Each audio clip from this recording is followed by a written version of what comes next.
We are under 3 weeks away from the 2021 NBA draft. So I'm coming at you guys with another mock draft. It's my second mock draft since the lottery has happened. But today, we're going to have a twist on it. We are going to be including trades in this mock draft. Yes, I have 3 trades that's going to change up this order from what it is right now currently in real life. 3 mock trade ideas that could happen, but could not happen. But that's the beauty of a mock. So if you guys do enjoy these mock drafts and you want maybe a couple more before the NBA draft starts, just drop a thumbs up on this video. And like always, you can let me know down below if you agree with me or if you disagree with me. So no trades at number 1. I don't think Detroit is trading this pick unless they get a premier package that they just couldn't possibly turn down. So it's still going to be Cade Cunningham with the number 1 overall pick. He's the top player in this draft. He's probably the best playmaker in this class. I think he's got the best decision making in this class. He's just so good at scoring at the rim. He can create his own shot. I love his ball vision. He worked the pick and roll great at Oklahoma State. And I think he kind of sees the game like 2 plays ahead. He's kind of one of those Luka Doncic type players that he can kind of already know what the play is going to happen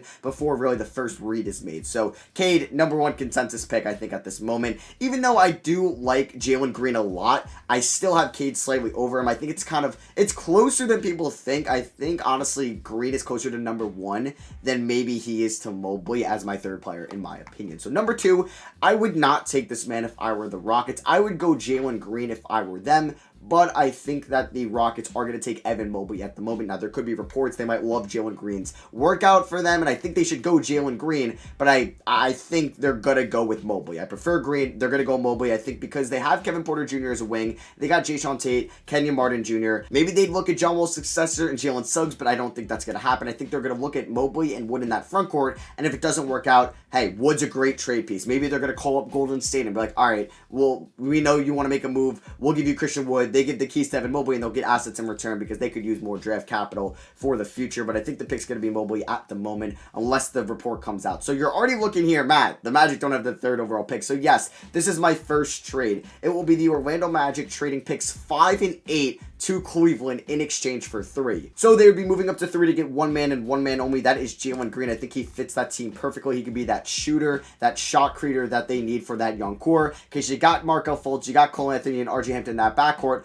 All 3 of those players really can't shoot at a really good level yet. Cole Anthony has the most potential out of the 3, and he could end up as a good shooter, but he's more of a 1. Jalen Green is a pure 2, a pure wing that they could use to kind of start that rebuild, or really keep that rebuild continuing in Orlando, and I love that trade for them. I would do that in a heartbeat for the arguably number 1 player in this class. It's Cade in my opinion, but I think Green is very close. So 4 is still the Toronto Raptors. I still think it's going to be Jalen Suggs. They might like Kuminga a lot. He had a really good combine playing in the 5-on-5 scrimmages, but Suggs, I think what he could do with the ball in his hands at Gonzaga, he was a freshman, an 18-year-old freshman, and the man looked like he was already 24 years old, playing like somebody who's been in the NBA for multiple years. He's very crafty with the ball in his hands. He makes good decisions. He's great at inside scoring. He can get to the rim and score at an efficient level. Somebody that you want will finish at the rim. Not just get to the rim, but actually finish. And I think Suggs would be great for that Raptors team. They could also look to trade the pick to try to maybe still contend next year. But with Lowry most likely gone, they would have Van Vliet and Suggs in that backcourt. You still have Anunoby, Siakam, and Boucher.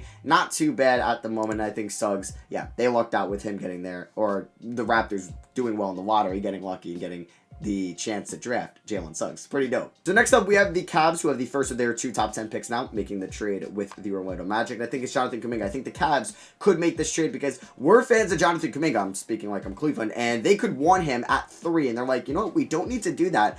Like, Orlando would probably trade 5 and 8 to get Jalen Green. We already know that Toronto possibly likes Suggs over Kuminga. So we know Kuminga will be there at 5. Let's trade down, get our guy at 5 in Kuminga, and still have the 8th overall pick in the draft. So I think Kuminga fits that team really well. They'd have Sexland, Okoro, Kuminga, Allen. That's a nice start to the Cavs trying to be back in the playoffs for something they haven't done since 2018. So 6, it's still going to be Scottie Barnes in my opinion. He's the top guy outside that top 5, and I think he's closer to that first tier of players than he is to the second tier of players. He's kind of like a Ben Simmons type player. He's someone that can defend at the 4. He can defend multiple levels, 3, 4, and 5, and can also defend guards there. He was doing that at Florida State. He's got a great wingspan, a great size there. He's a good ball handler. He's a great passer for a 6'9" power forward. It's really really just can he develop a shot at the next level, but he's a better shooter than Ben Simmons was coming out of college, and people think that his shot is good enough to be respectable in the NBA. And even if it's like what Draymond Green was for the Warriors, and he could shoot just 35% from three and just be respectable from there, because now we're just kind of used to and accustomed to players shooting like 40% from downtown. But no, if you could shoot 35% from three as a power forward, that's amazing still. And I think Scottie Barnes could hit that clip one day, and the Thunder are still getting a great player at 6. I know it's disappointing they missed out on the top 5, but getting Barnes at 6 is great in my opinion. On the board here at 7, we have the Golden State Warriors with their first of 2 first-round picks in this draft, and I was always a big Davion Mitchell guy to them, and I think it could still happen, but I've been hearing a lot of Moses Moody love to Golden State as of late. It's kind of just maybe Slater or some of the other beat reporters that cover the Warriors on Twitter, and apparently they love Moses Moody. A lot of teams he's going to be jumping up boards and could go in the top 10 100%, and what he did as a freshman at Arkansas, it is pretty promising what he did there. He was a solid defender. I think he was a plus defender there. He's good off ball. His shooting clips weren't great. It was like 41 from 2, 31% from 3, but that's fine. I think he could translate there to the next level, and I think the Warriors are looking for that wing scoring option off the bench next season. And I think Moody is probably more NBA ready to give the Warriors just contributing minutes off the bench to be that kind of 7th, 8th man or that like 5th, 6th scoring option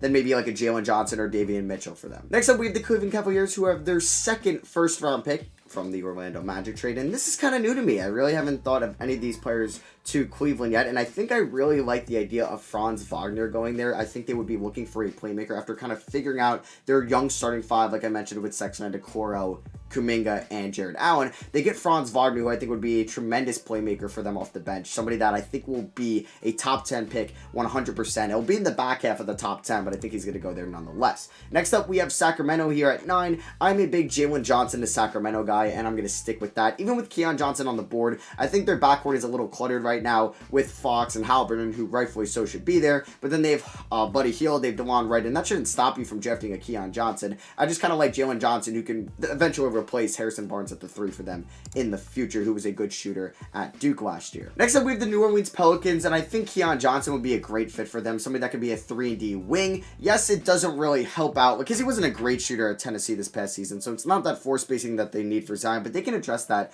in free agency or the trade market if they're going to maybe look to bring back Lonzo or look at like a Miles Turner, for example, at the 5 to provide Zion that spacing. But I think they should go Keon Johnson here. The defensive ability he has to improve that team, because you could have Keon Johnson out there with Brandon Ingram. That's a very nice defensive wing duo, because Zion hasn't been a great defender so far, so you kind of need to add more defenders out there. And if you keep Lonzo, you got Lonzo, Keon Johnson, Brandon Ingram. That's a nice defensive 1 through 3. So I like Keon Johnson for the Pelicans there. And at 11, you look at the 2019 draft, where Cam Johnson went higher than a lot of people expected at 11, but you look how good and important he's been for Phoenix so far. You look at last year, even though he went 30th, I thought he was going to go a lot higher, and he should have after, or in hindsight, he should have. Desmond Bane, right? Like, these guys that could just shoot an elite clip are going to be so important for teams when drafting. So I think we're going to get another one of those guys in the lottery this year, and I think that is 100% going to be Corey Kispert. I think one of these teams that are on the bubble making the playoffs are going to want to add a knockdown shooter out of college, and I think Corey Kispert will provide that for the Hornets to give LaMelo Ball another option out there to pass it to,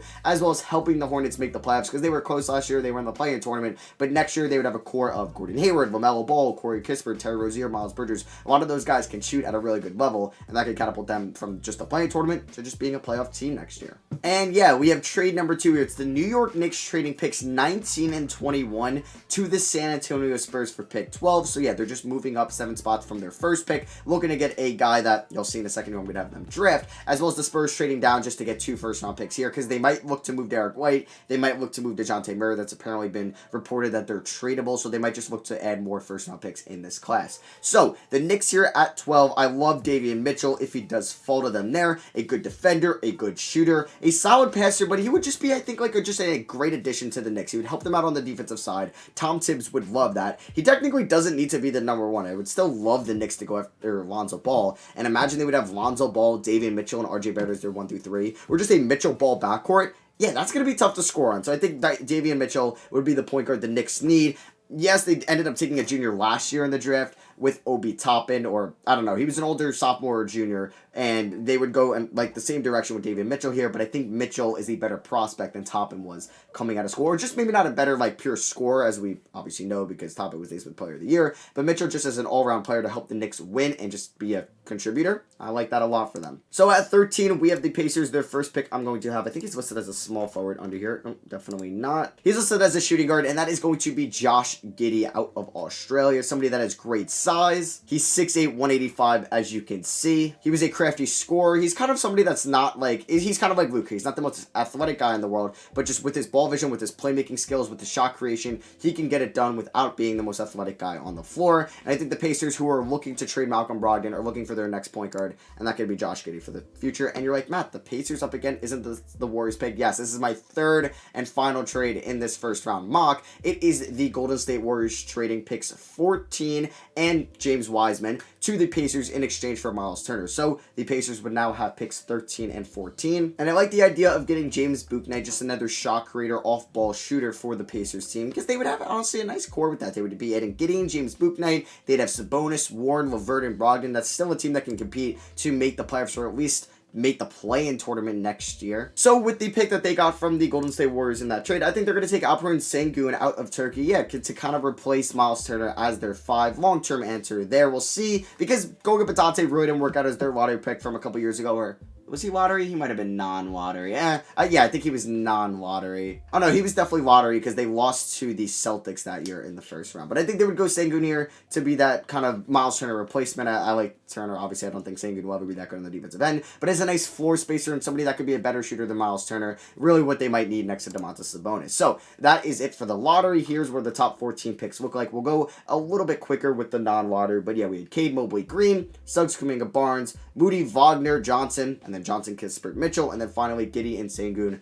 to the Indiana Pacers. So on the board here at 15 with the Washington Wizards, I think they need to add a big in this draft. With Kai Jones being here at 15, I think they just got to look at bigs to possibly replace Thomas Bryant as that long-term starting center, because they're so cap hit right now with Beal, Bertans, Russell Westbrook. They can't really go out and sign somebody that's really that more promising than Kai Jones. Next up, we have the OKC Thunder, who have their second first-round pick so far in this first round, and I think they would look for some scoring off the bench, but I think they might look later on with that. I like Isaiah Jackson to them here at 16, a long-term project play at center, but the Thunder, they're not going to be that good next year. They can afford the ups and downs with Isaiah Jackson, and I think if they put him maybe next to Poku, next to Baisley, or next to Scottie Barnes, I think that could be successful for Kai Jones, just somebody that could space the floor next to him. So 17 with the Memphis Grizzlies, I think they saw what they did last year with Desmond Bane. They might want to replicate that, and James Bouknight is here still, and he's going to be falling a little bit, but I'm going to have them select Chris Duarte, who's 24 years old, correct? I believe he's 24, out of, so they don't have his height. Yeah, 24 years old. It's crazy how old he's going to be going here in the draft, but just a knockdown shooter. They saw what they got in Bane last year. I think they want to replicate that here if they're not going to go out on the trade market. Because if you saw my one trade for every team video, I like the idea of them going out and getting Eric Gordon for very cheap, but if they don't want to do that in a more cheaper option, hey, draft Chris Duarte. Next up, we have the OKC Thunder again, and I think after getting Isaiah Jackson, Scottie Barnes, they look for more of a wing player in this draft, and I think Bouknight at 18 is incredible value, and they would go here with him out of UConn. He wasn't the greatest shooter. He started off really hot last year at UConn, and then kind of fizzled out a little bit, but just the potential was there for him just to be a nice kind of scorer for them off the bench, and something they definitely need, possibly, or just really in their young core, because you got Shea, he's starting, you got Dort, he's starting, but really as your kind of young core with Poku, Baisley, Barnes, for this case, it would be Isaiah Jackson and Barnes, and then you would have Teo Maledon. None of these guys are really kind of wing scorers, so getting Bouknight would be huge for them. Now, here's the first of the two Spurs first-round picks. They'd go big here, possibly after like, most likely they're going to lose DeMar DeRozan. We'll see if they pay Jakob Poeltl. Marcus Aldridge got bought out. They're going to go Usman Garuba here because I don't think they're going to plan on being that good next year. So get Garuba. He'll be a project play, but maybe under Pop's system, he could pan out really well there. So yeah, this is great here for the Atlanta Hawks. In the Eastern Conference Finals, and they got pick 20. They could do a lot here. And I mean, I think whoever they draft, they could be a team that could trade this pick because whoever they draft probably won't crack the rotation because you got Trae Young, you got Herter, you got Reddish, you got Hunter, you got Bogey, you got Gallo, you got Okongwu, you got Capella, you got John Collins. That's that's 9 guys right there that you kind of want to play already. But I think there's one more guy that they would want in that rotation, because Rondo didn't really work out as the backup point guard. Chris Dunn definitely didn't work out. Go out, get Jared Butler, who can help out your defense in the second unit. Maybe play him out there with Trae Young. He can help him on the defensive side of the ball as well. I love that fit for Atlanta. And then with the second first-round pick that the Spurs get from that New York Knicks trade, I would think they would want to go with another project player going forward. Zaire Williams kind of comes to mind, but I like them going Sharif Cooper here out of Auburn for that future, especially if they're going to look at a DeJounte Murray trade. We got the Lakers here with the 22nd pick. I'm sure that they would love to get Chris Duarte here at 22, but he already went obviously to the Memphis Grizzlies. So Cam Thomas is going to be the pick for me here. Just a knockdown shooter at LSU. He doesn't really do a lot well besides kind of shoot the ball, but I think the Lakers, like I said, they would want Duarte. They're going to get Cam Thomas just to give that spacing with LeBron and AD if they ever do play together. So the Rockets now have back-to-back picks. I like Zaire Williams with the first pick here. Just another project player, raw prospect coming out of Stanford. They can kind of take their time with, because they're not going to compete next year really to make the play-in tournament. And then at pick 24, I'm a fan of Trey Mann here. I don't think he falls past 24 in this class. I think the Hawks really are a team that could take Trey Mann, or they are going to go Jared Butler at pick 20. You could have also said Trey Mann to the Spurs at 21. So next up, we have the LA Clippers, a team that I think just kind of needs some scoring, some shot creating off the bench, and that is Miles McBride out of West Virginia. I like him a lot here to the Clippers. They just need that spark, right? Another scorer to provide for them, and just a ball handler as well. So that is going to be Miles McBride going to the Clippers. Next up with the Denver Nuggets, I think that they could go guard or just really wing in general, because find that spot next to Jamal Murray in that starting five. Yeah, when it matters, you could put Monte Morris and Jamal Murray out there, but I think you can maybe slide in Trey Murphy there out of Virginia. 27 with the Brooklyn Nets, I think that they could go Ayo Dosunmu here or Josh Christopher, but I also like Jaden Springer out of Tennessee. This is tough.